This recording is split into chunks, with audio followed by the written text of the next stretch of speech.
nouvelle vidéo. Nous allons découvrir un personnage très connu dans le domaine du spiritisme, j'ai nommé Allan Kardec. Nous allons le découvrir au travers d'un de ses ouvrages intitulé « Le livre des médiums ». Cette vidéo, vu la grandeur de l'ouvrage, aura plusieurs séquences. Je vous souhaite donc un bon visionnage, bien à vous, de la pierre à la lune.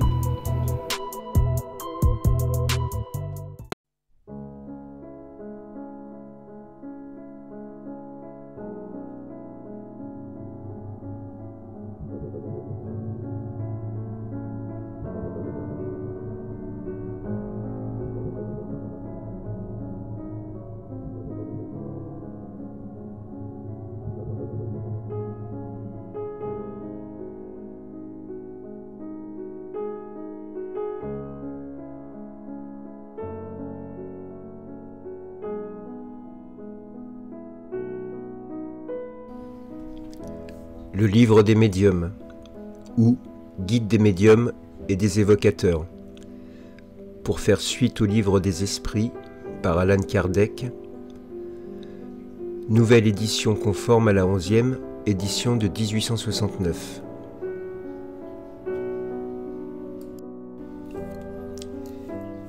Livre des médiums, première partie, notion préliminaire. Chapitre 1er, y a-t-il des esprits? Le doute concernant l'existence des esprits a pour cause première l'ignorance de leur véritable nature. On se les figure généralement comme des êtres à part dans la création, et dont la nécessité n'est pas démontrée. Beaucoup ne les connaissent que par les contes fantastiques dont ils ont été bercés, à peu près comme on connaît l'histoire par les romans. Sans chercher si ces contes dégagés des accessoires ridicules reposent sur un fond de vérité. Le côté absurde seul les frappe, ne se donnant pas la peine d'enlever l'écorce amère pour découvrir l'amande.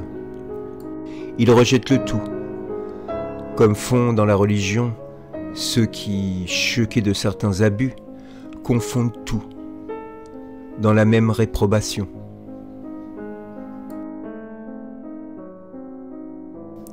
Quelle que soit l'idée que l'on se fasse des esprits, cette croyance est nécessairement fondée sur l'existence d'un principe intelligent en dehors de la matière.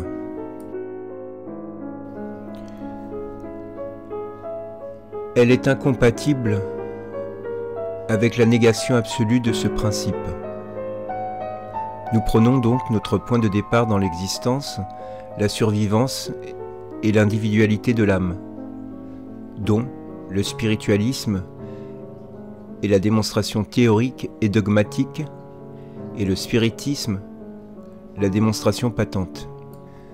Faisons pour un instant abstraction des manifestations proprement dites, et, raisonnant par induction, voyons à quelles conséquences nous arriverons. Du moment que l'on admet l'existence de l'âme et son individualité après la mort, il faut admettre aussi, premièrement, qu'elle est d'une nature différente du corps, puisqu'une fois séparée, elle n'en a plus les propriétés. Deuxièmement, qu'elle jouit de la conscience d'elle-même, puisqu'on lui attribue la joie ou la souffrance. Autrement, ce serait un être inerte. Et autant vaudrait pour nous n'en pas avoir. Ceci admis, cette âme va quelque part. Que devient-elle et où va-t-elle? Selon la croyance commune, elle va au ciel ou en enfer. Mais où sont le ciel et l'enfer? On disait autrefois que le ciel était en haut et l'enfer en bas. Mais qu'est-ce que le haut et le bas dans l'univers? Depuis que l'on connaît la rondeur de la Terre, le mouvement des astres qui fait ce qui est le haut, à un moment donné devient le bas dans 12 heures. L'infini de l'espace dans lequel l'œil plonge à des distances incommensurable. Il est vrai que par lieux bas, on entend aussi les profondeurs de la terre. Mais que sont devenues ces profondeurs depuis qu'elles ont été fouillées par la géologie? Que sont également devenues ces sphères concentriques, appelées ciel de feu, ciel des étoiles, depuis que l'on sait que la Terre n'est pas le centre des mondes, que notre Soleil lui-même n'est qu'un des millions de soleils qui brillent dans l'espace, dont chacun est le centre d'un tourbillon planétaire. Que devient l'importance de la Terre perdue dans cette immensité? Par quel privilège injustifiable ce grain de sable imperceptible, qui ne se distingue ni par son volume, ni par sa position, ni par un rôle particulier, serait-il peuplé d'êtres raisonnables? La raison se refuse à admettre cette inutilité de l'infini. Et tout nous dit que ces mondes sont habités. S'ils sont peuplés, ils fournissent donc leur contingent au monde des âmes.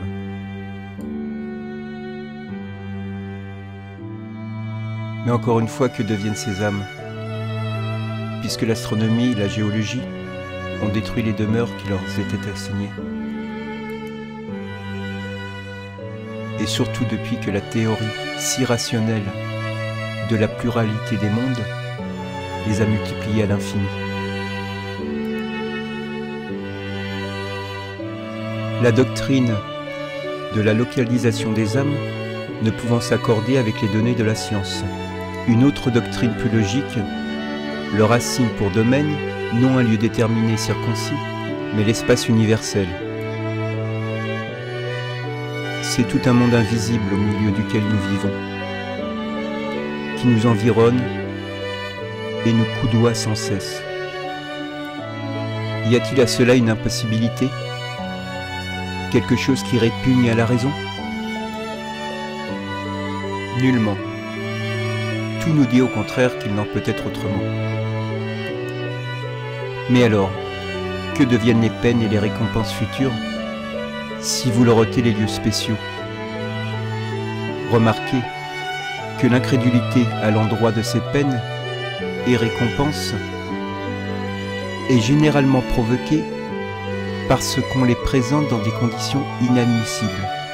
Mais alors, que deviennent les peines et les récompenses futures si vous leur ôtez les lieux spéciaux? Remarquez que l'incrédulité à l'endroit de ces peines et récompenses est généralement provoquée parce qu'on les présente dans des conditions inadmissibles. Mais dites au lieu de cela que les âmes puisent leur bonheur ou leur malheur en elles-mêmes, que leur sort est subordonné à leur état moral, que la réunion des âmes sympathiques et bonnes est une source de félicité, que selon leur degré d'épuration, elles pénètrent et entrevoient des choses qui s'effacent devant les âmes grossières, et tout le monde le comprendra sans peine. Dites encore que les âmes n'arrivent au degré suprême que par les efforts qu'elles font pour s'améliorer, et après une série d'épreuves qui servent à leur épuration, que les anges sont les âmes arrivées au dernier degré, que toutes peuvent atteindre avec de la bonne volonté, que les anges sont les messagers de Dieu, chargés de veiller à l'exécution de ses desseins dans tout l'univers, qu'ils sont heureux de ces missions glorieuses, et vous donnez à leur félicité un but plus utile et plus attrayant que celui d'une contemplation perpétuelle, qui ne serait autre chose qu'une inutilité perpétuelle. Dites enfin que les démons ne sont autres que les âmes des méchants non encore épurés, et qui peuvent arriver comme les autres, et cela paraîtra plus conforme à la justice et à la bonté de Dieu. Que la doctrine d'être créé pour le mal est perpétuellement vouée au mal. Encore une fois, voilà ce que la raison la plus sévère, la logique la plus rigoureuse, le bon sens, en un mot, peuvent admettre. Or, ces âmes qui peuplent l'espace sont précisément ce que l'on appelle esprits, Les esprits ne sont donc autre chose que les âmes dépouillées de leurs enveloppes corporelles. Si les esprits étaient des êtres à part, leur existence serait plus hypothétique. Mais si l'on admet qu'il y a des âmes, il faut bien aussi admettre les esprits, qui ne sont autres que les âmes. Si l'on admet que les âmes sont partout, il faut admettre également que les esprits sont partout. On ne saurait donc nier l'existence des esprits sans nier celle des âmes. Ceci n'est, il est vrai, qu'une théorie plus rationnelle que l'autre. C'est déjà beaucoup qu'une théorie que ne contredisent ni la raison ni la science, qui de plus, elle est corroborée par les faits. Elle a pour elle la sanction du raisonnement et de l'expérience. Ces faits, nous les trouvons dans le phénomène des manifestations spirites, qui sont ainsi la preuve patente de l'existence et de la survivance de l'âme. Mais chez beaucoup de gens, là s'arrête la croyance. Ils admettent bien l'existence des âmes, et par conséquent celle des esprits, mais ils nient la possibilité de communiquer avec eux. Par la raison, disent-ils, que des êtres immatériels ne peuvent agir sur la matière. Ce doute est fondé sur l'ignorance de la véritable nature des esprits, dont on se fait généralement une idée très fausse. Car on se les figure à tort comme des êtres abstraits, vagues et infinis, ce qui n'est pas. Figurons-nous d'abord l'esprit dans son union avec le corps. L'esprit est l'être principal, puisque c'est l'être pensant et survivant. Le corps n'est donc qu'un accessoire de l'esprit, une enveloppe, un vêtement, qu'il quitte quand il est usé. Outre cette enveloppe matérielle, l'esprit en a une seconde, semi-matérielle, qui l'unit à la première. À la mort, l'esprit se dépouille de celle-ci, mais non de la seconde, à laquelle nous donnons le nom de périsprit. Cette enveloppe semi-matérielle, qui affecte la forme humaine, constitue pour lui un corps fluidique, vaporeux, mais qui, pour être invisible pour nous dans son état normal, n'en possède pas moins quelques-unes des propriétés de la matière. L'esprit n'est donc pas un point, une abstraction, mais un être limité et circonscrit, auquel il ne manque que d'être visible et palpable pour ressembler aux êtres humains. Pourquoi donc n'agirait-il pas sur la matière? Est-ce parce que son corps est fluidique? Mais n'est-ce pas parmi les fluides les plus raréfiés que l'on regarde comme impondérables? L'électricité par exemple, que l'homme trouve ses plus puissants moteurs. Est-ce que la lumière impondérable n'exerce pas une action chimique sur la matière pondérable? Nous ne connaissons pas la nature intime du périsprit, mais supposons-le formé de matière électrique, ou tout autre, aussi subtil. Pourquoi n'aurait-il pas la même propriété, étant dirigé par une volonté? L'existence de l'âme et celle de Dieu, qui sont la conséquence l'une de l'autre, étant la base de tout l'édifice. Avant d'entamer aucune discussion spirite, il importe de s'assurer si l'interlocuteur admet cette base. À ces questions, croyez-vous en Dieu? Croyez-vous avoir une âme? Croyez-vous à la survivance de l'âme après la mort? Il répond négativement, ou même s'il dit simplement « je ne sais pas », je voudrais qu'il en fût ainsi, mais je n'en suis pas sûr, ce qui, le plus souvent, équivaut à une négation polie, déguisée sous forme moins tranchante pour éviter de heurter trop brusquement ce qu'ils appellent des préjugés respectables. Il serait tout aussi inutile d'aller au-delà que d'entreprendre de démontrer les propriétés de la lumière à l'aveugle qui n'admettrait pas la lumière. En définitive, les manifestations spirites ne sont autre chose que les effets des propriétés de l'âme. Avec celui-là, c'est un tout autre ordre d'idées à suivre, si l'on ne veut pas perdre son temps. Si la base est admise, non à titre de probabilité, mais comme chose avérée, incontestable, L'existence des esprits en découle tout naturellement. Maintenant la question de savoir si l'esprit peut se communiquer à l'homme, c'est-à-dire s'il peut faire avec lui échange de pensée. Et pourquoi non? Qu'est-ce que l'homme, sinon un esprit emprisonné dans un corps? Pourquoi l'esprit libre ne pourrait-il se communiquer avec l'esprit captif, exactement comme l'homme libre avec celui qui est enchaîné? Dès lors que vous admettez la survivance de l'âme, est-il rationnel de ne pas admettre la survivance des affections? Puisque les âmes sont partout, n'est-il pas naturel de penser que celles d'un être qui nous a aimés pendant sa vie viennent auprès de nous, qu'il désire se communiquer avec nous et qu'il se serve pour cela des moyens qui sont à sa disposition? N'agissait-il pas sur la matière de son corps? N'est-ce pas lui qui en dirigeait les mouvements? Pourquoi donc après sa mort, d'accord avec un autre esprit lié à un corps, n'emprunterait-il pas ce corps vivant pour manifester sa pensée, comme un muet peut se servir d'un parlant pour se faire comprendre?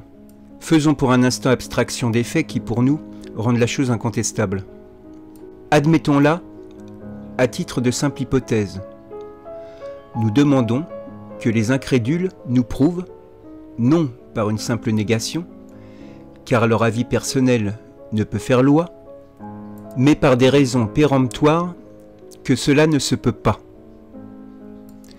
Nous nous plaçons sur leur terrain, et puisqu'ils veulent apprécier l'effet spirit à l'aide des lois de la matière, qu'ils puisent donc dans cet arsenal quelques démonstrations mathématiques, physiques, chimiques, mécaniques, physiologiques, éprouvent par A plus B, toujours en partant du principe de l'existence et de la survivance de l'âme, que l'être qui pense en nous pendant la vie ne doit plus penser après la mort, que s'il pense, il ne doit plus penser à ceux qu'il a aimés. S'il pense à ceux qu'il a aimés, il ne doit plus pouvoir se communiquer avec eux, que s'il peut être partout, il ne peut pas être à nos côtés, que s'il est à nos côtés, il ne peut pas se communiquer avec nous, que par son enveloppe fluidique, il ne peut pas agir sur la matière inerte, que s'il peut agir sur la matière inerte, il ne peut pas agir sur un être animé, que s'il peut agir sur un être animé, il ne peut pas diriger sa main pour le faire écrire, que pouvant le faire écrire, il ne peut pas répondre à ses questions et lui transmettre sa pensée. Quand les adversaires du spiritisme nous auront démontré que cela ne se peut pas par des raisons si patentes que celles par lesquelles Galilée démontra que ce n'est pas le soleil qui tourne autour de la Terre, alors nous pourrons dire que leurs doutes sont fondés. Malheureusement, jusqu'à ce jour, toute leur argumentation se résume en ces mots. Je ne crois pas, donc cela est impossible. Ils nous diront sans doute que c'est à nous de prouver la réalité des manifestations. Nous la leur prouvons par les faits et par le raisonnement. S'ils n'admettent ni l'un ni l'autre, s'ils nient même ce qu'ils voient, c'est à eux de prouver que notre raisonnement est faux et que les faits sont impossibles. Vous connaissez donc tellement bien ces lois qu'il vous est possible d'assigner une limite à la puissance de Dieu. Eh bien, alors prouvez que l'existence des esprits et leurs manifestations sont contraires aux lois de la nature, que ce n'est pas et ne peut être une de ces lois. Suivez la doctrine spirite et voyez si cet enchaînement n'a pas tous les caractères d'une admirable loi. Tout ce que les lois philosophiques n'ont pu résoudre jusqu'à ce jour. La pensée est un des attributs de l'esprit. La possibilité d'agir sur la matière, de faire impression sur nos sens, et par suite de transmettre sa pensée, résulte, si nous pouvons nous exprimer ainsi, de sa constitution physiologique. Donc il n'y a dans le fait rien de surnaturel, rien de merveilleux. Qu'un homme mort, et bien mort, revive corporellement, que ses membres dispersés se réunissent pour reformer son corps. Voilà du merveilleux, du surnaturel, du fantastique. Ce serait là une véritable dérogation que Dieu ne peut accomplir que par un miracle. Mais il n'y a rien de semblable dans la doctrine spirite. Pourtant, dira-t-on, vous admettez qu'un esprit peut enlever une table et la maintenir dans l'espace sans point d'appui. N'est-ce pas une dérogation à la loi de la gravité? Oui, à la loi connue. Mais la nature a-t-elle dit son dernier mot? Avant qu'on eût expérimenté la force ascensionnelle de certains gaz, qui eût dit qu'une lourde machine portant plusieurs hommes peut triompher de la force d'attraction? Aux yeux du vulgaire, cela ne devait-il pas paraître merveilleux, diabolique? Celui qui eût proposé il y a un siècle de transmettre une dépêche à 500 lieues et d'en recevoir la réponse en quelques minutes eût passé pour un fou. S'il l'eût fait, on aurait cru qu'il avait le diable à ses ordres. Car alors, le diable seul était capable d'aller si vite. Pourquoi donc un fluide inconnu n'aurait-il pas la propriété, dans des circonstances données, de contrebalancer l'effet de la pesanteur, comme l'hydrogène contrebalance le poids du ballon? Ceci, remarquons-le en passant, est une comparaison, mais non une assimilation. Cela uniquement pour montrer, par analogie, que le fait n'est pas physiquement impossible. Or, c'est précisément quand les savants, dans l'observation de ces sortes de phénomènes, ont voulu procéder par voie d'assimilation, qu'ils se sont fourvoyés. Au reste, le fait est là. Toutes les dénégations ne pourront faire qu'il ne soit pas, car nier n'est pas prouvé. Pour nous, il n'y a rien de surnaturel. C'est tout ce que nous en pouvons dire pour le moment. Si le fait est constaté, dira-t-on, nous l'acceptons, nous acceptons même la cause que vous venez d'assigner, celle d'un fluide inconnu, mais qui prouve l'intervention des esprits. Là est le merveilleux, le surnaturel. Il faudrait ici toute une démonstration qui ne serait pas à sa place, et ferait d'ailleurs double emploi, car elle ressort de toutes les autres parties de l'enseignement. Toutefois, pour la résumer en quelques mots, nous disons qu'elle est fondée en théorie sur ce principe. Tout effet intelligent doit avoir une cause intelligente.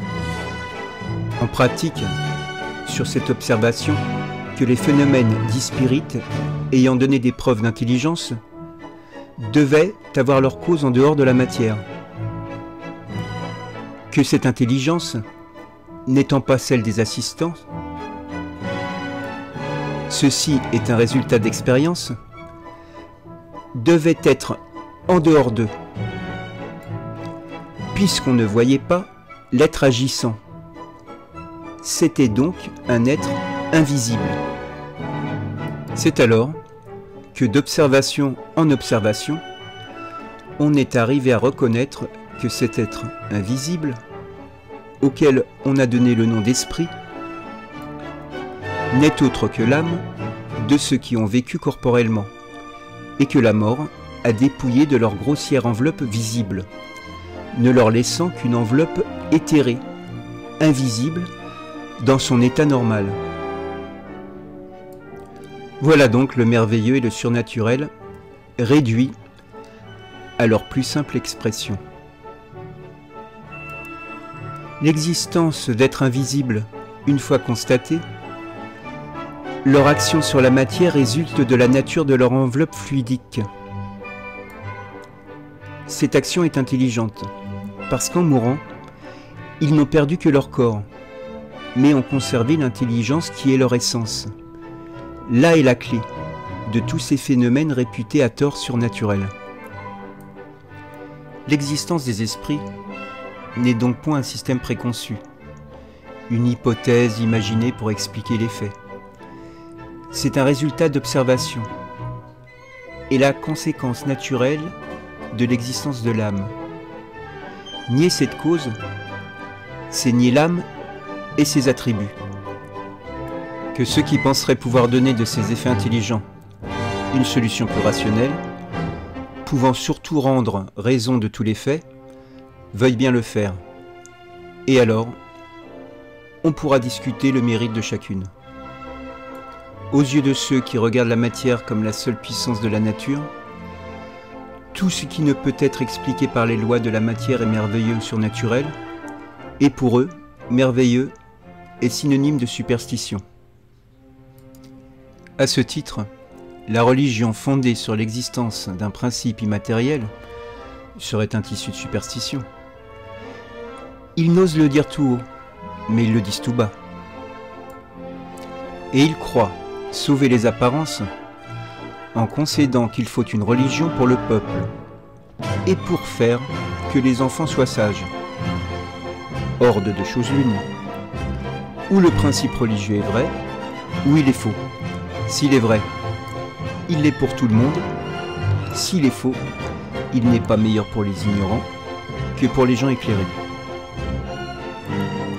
Ceux qui attaquent le spiritisme au nom du merveilleux s'appuient donc généralement sur le principe matérialiste, puisqu'en déniant tout effet extramatériel, ils dénient par cela même l'existence de l'âme.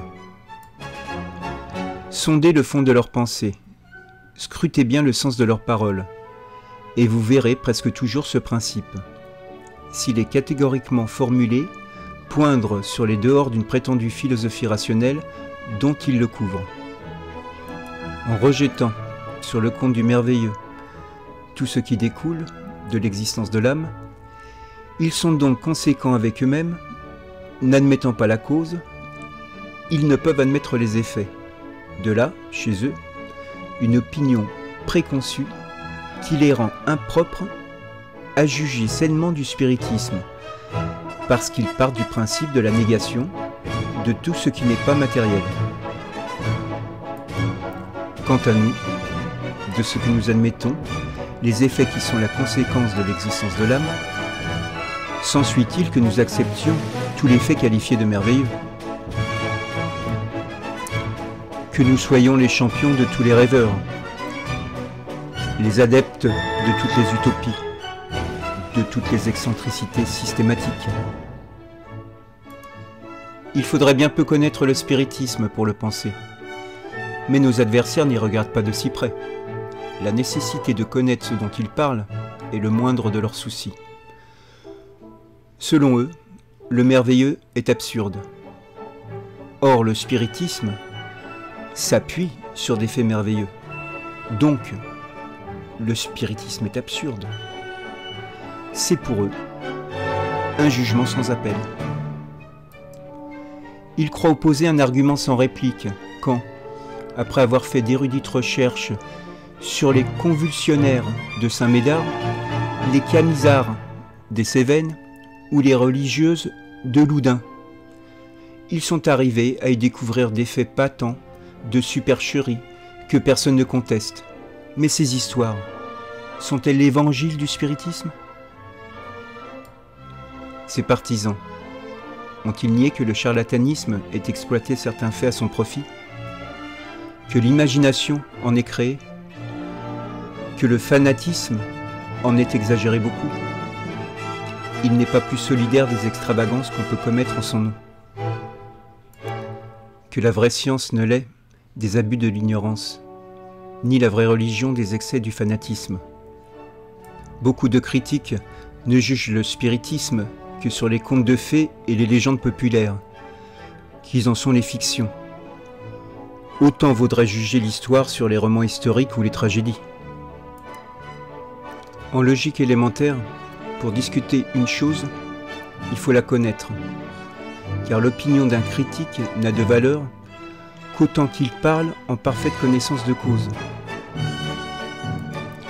Alors seulement, son opinion, fût-elle erronée, peut être prise en considération. Mais de quel poids est-elle sur une matière qu'il ne connaît pas? Le vrai critique doit faire preuve non seulement d'érudition, mais d'un savoir profond à l'endroit de l'objet qu'il traite, d'un jugement sain et d'une impartialité à toute épreuve. Autrement, le premier ménétrier venu pourrait s'arroger le droit de juger Rossini et un rapin celui de censurer Raphaël. Le spiritisme n'accepte donc point tous les faits réputés merveilleux ou surnaturels. Loin de là. Il démontre l'impossibilité d'un grand nombre et le ridicule de certaines croyances qui constituent, à proprement parler, la superstition. Il est vrai que dans ce qu'il admet, il y a des choses qui, pour les incrédules, sont du merveilleux tout pur, autrement dit, de la superstition.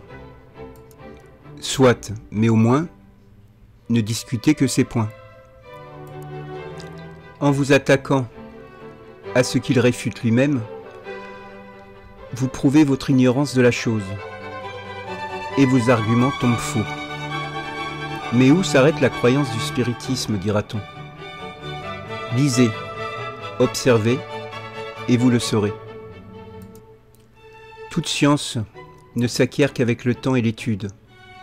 Or, le spiritisme qui touche aux questions les plus graves de la philosophie, à toutes les branches de l'ordre social, qui embrasse à la fois l'homme physique et l'homme moral, est lui-même toute une science, toute une philosophie qui ne peut pas plus être apprise en quelques heures que toute autre science. De puérilité à voir tout le spiritisme dans une table tournante qu'à voir toute la physique dans certains jouets d'enfants. Pour quiconque ne veut pas s'arrêter à la surface, ce ne sont pas des heures, mais des mois et des années qu'il faut pour sonder toutes les arcanes.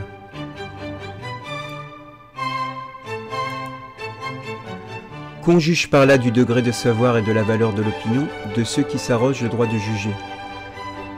Parce qu'ils ont vu une ou deux expériences, le plus souvent en manière de distraction et de passe-temps, ils diront sans doute qu'ils n'ont pas le loisir de donner tout le temps nécessaire à cette étude, soit, rien ne les y contraint. Mais alors, quand on n'a pas le temps d'apprendre une chose, on ne se mêle pas d'en parler, et encore moins de la juger. Or, plus on occupe une position élevée dans la science, moins on est excusable de traiter légèrement un sujet que l'on ne connaît pas. Nous nous résumons dans les propositions suivantes. Premièrement, tous les phénomènes spirites ont pour principe l'existence de l'âme, sa survivance au corps et ses manifestations. Deuxièmement, ces phénomènes étant fondés sur une loi de la nature, n'ont rien de merveilleux ni de surnaturel dans le sens vulgaire de ces mots. Troisièmement, beaucoup de faits ne sont réputés surnaturels que parce qu'on n'en connaît pas la cause. Le spiritisme, en leur assignant une cause, les fait rentrer dans le domaine des phénomènes naturels. Quatrièmement, parmi les faits qualifiés de surnaturels, il en est beaucoup dont le spiritisme démontre l'impossibilité et qu'il range parmi les croyances superstitieuses. Cinquièmement, bien que le spiritisme reconnaisse dans beaucoup de croyances populaires un fond de vérité, il n'accepte nullement la solidarité de toutes les histoires fantastiques créées par l'imagination. Sixièmement, juger le spiritisme sur les faits qu'il n'admet pas, c'est faire preuve d'ignorance et ôter toute valeur à son opinion. Septièmement, l'explication des faits admis par le spiritisme, leurs causes et leurs conséquences morales, constitue toute une science et toute une philosophie qui requiert une étude sérieuse, persévérante et approfondie. Huitièmement, le spiritisme ne peut regarder comme critique sérieux que celui qui aurait tout vu, tout étudié, tout approfondi, avec la patience et la persévérance d'un observateur consciencieux, qui en saurait autant sur ce sujet que l'adepte le plus éclairé, qui aurait par conséquent puisé ses connaissances ailleurs que dans les romans de la science, à qui on ne pourrait opposer aucun fait dont il n'eût connaissance, aucun argument qu'il n'eût médité, qu'il réfuterait non par des négations, mais par d'autres arguments plus péremptoires, qui pourraient enfin assigner une cause plus logique aux faits avérés. Ce critique est encore à trouver. Dans notre prochaine vidéo, nous passerons au chapitre 3, méthode. Le désir très naturel et très louable de tout adepte, désir qu'on ne saurait trop encourager. Dans l'attente, je vous souhaite une très bonne continuation. Bien à vous, de la Pierre à la Lune.